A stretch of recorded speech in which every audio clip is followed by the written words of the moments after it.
So it's time to get at it again. Day 9, I think. Time is moving fast.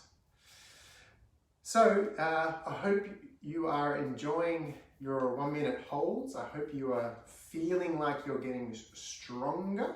I'm seeing some wonderful video clips of people doing it at home. I'm very impressed. And I just want to shout out a bit of a rule of thumb. Someone was saying, hey, I haven't started yet, but you know, can I? Of course you can. 365 days is a long journey for this. So if you haven't started yet, get started now. If you have started and you missed days in between, there's nothing wrong with that either. What I would suggest is a basic rule of thumb. If you miss a day, you know, go back a day. Miss 2 days, go back 2 days. So, and just start where you are. And the only reason I say that is because if you miss 3 or 4 days, you decondition a little, of course, and might lead to an injury. And that's something you just don't want and you don't need in your life is an injury. So, and this should be an activity that is a slow gain, like a very slow, steady growth. We're still in front support. We haven't moved from front support. It's day 9. And that's intentional, right? Because we want to get the front support right. We want to feel comfortable in the front support, strong in the front support, and bring our body with this all the way along. Like our brain wants to be in upside down in a handstand, and we have to fight against that, listen to the body, and take the body into the handstand, you know, over time. So don't rush. If you miss a day, don't fret. You can just go back a day, go back 2, start in again, keep going. I dare say that at some point along this journey, we will be entering the handstand phase well ahead of the end of the year. So, you know, don't worry about the little days here and there that you might miss. Okay, well, let's get into it. Let's do just one like total, just static hold, breathing, really crisp shape, rounded shoulders, hands shoulder width apart. Let's, today with our fingers, can I get you to try and have your pointer finger and thumb facing, you know, the front, so that your pointer finger is directly going in a line directly that way. And, you know, again, if you want to crunch your fingers up, like we practiced yesterday, you can crunch your fingers up on the floor. But I don't want your hands turned out like this in this front support. Similarly, I don't want them turned in. We want our fingers sort of prepped in a position that's going to be ready to act as a lever for when we're upside down. So let's get those hands organized today in our front support in 8 seconds. 4, 3, 2, let's go. So shoulder width apart, looking at my shape in the camera, a round shape. You could relax your shoulders a little bit, round shape. Squeeze the bum, tuck the pelvis under, ankles together, fingers facing the front, my pointer finger directly facing north. Shoulders are over hands. And that's it. My ab is locked on. I'm breathing. Breathing from where is a good question. Breathing from the lower diaphragm, so belly breathing. We don't want the chest, the upper cavity, having a big intake or outtake, because we're going to want to keep ourselves as still as possible. That means very methodical, shallow belly breathing. 4 seconds, takes us to a minute. Great. Good. That actually felt really good. Really enjoyed that. That's a good sign.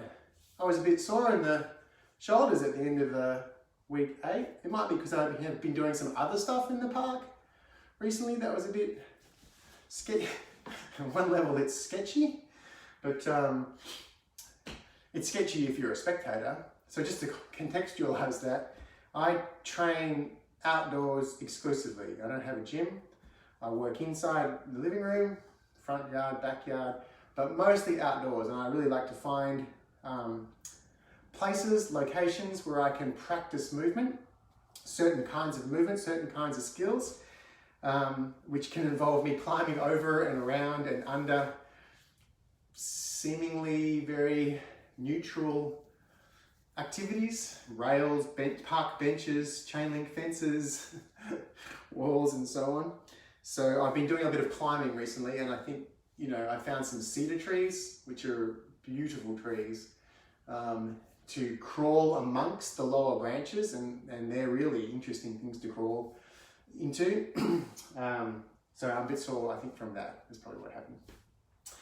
Round two. In round two, I've been seeing people do activities and movements. I saw a big shout out to Nick from Belgium, who's joining us on this one. He was starting to pad the floor, walking. Let's do a few things like that. Let's do some shoulder leans, like stepping with the hands, touching body parts, and maybe inverting ourselves a little in this minute round, because that's all good practice. All right, off we go. Minute. Setting the shape.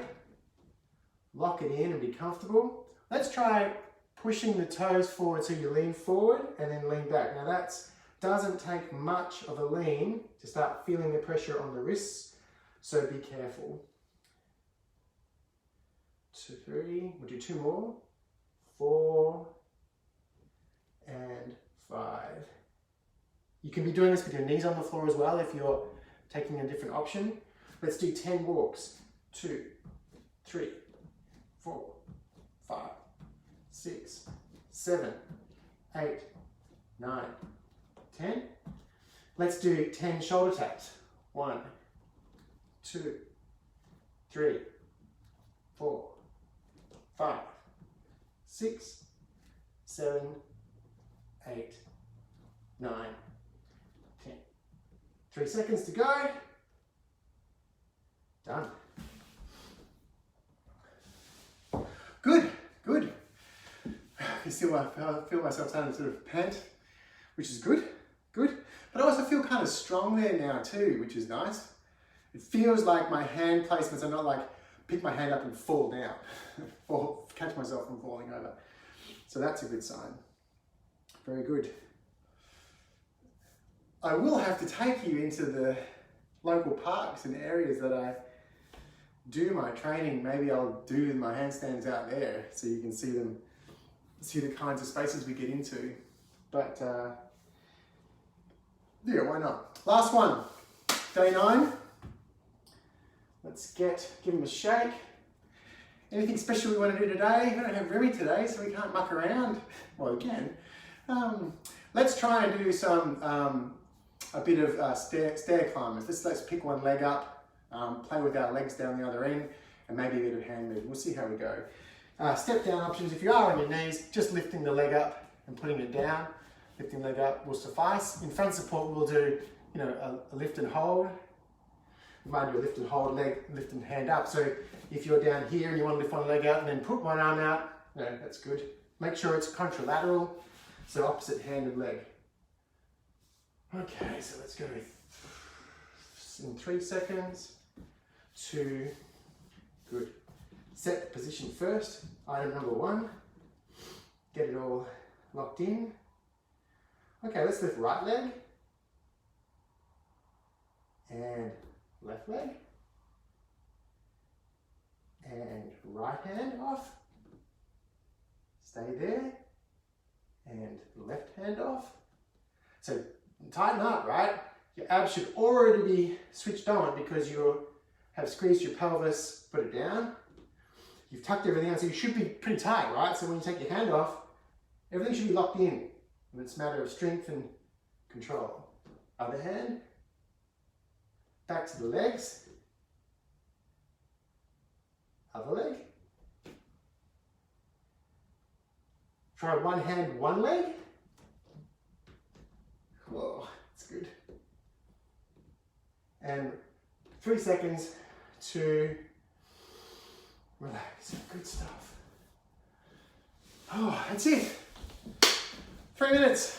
Boom, done. Thanks for joining me again. Come back tomorrow for day 10. We will definitely have a handstand Zoom party at the end of this month. We'll invite everyone to come, whether you have been doing handstands with us or not.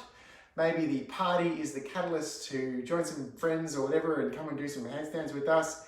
And that will be the start of your journey. So you could join us in January and then start day one that day, if you like. But anyway, thanks for joining. Happy handstands. I'll see you tomorrow, which is the weekend here, starts Saturday. Remy will be around, so we'll have some fun. And Remy will be able to teach us his new handstand tricks. See you guys.